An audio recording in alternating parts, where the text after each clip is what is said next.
evolution of the washing machine, as demonstrated in this barn, is a representative example of this changing domestic life. PTERainbow. For many centuries, sailors used to place their clothing in a cloth bag, tie the bag to a rope, and throw it overboard, letting the ship drag it for hours.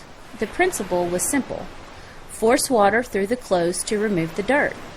But in the household before running water and electricity, washing clothes took a staggering amount of labor. To wash, boil, and rinse a single load of clothes could take 50 gallons of water, which had to be hand-carried from a pump or well. Hand-wringing, rubbing, and lifting the clothes could expose women to caustic substances in the soaps. The whole process for a household's laundry could take an entire day or more of back-breaking labor.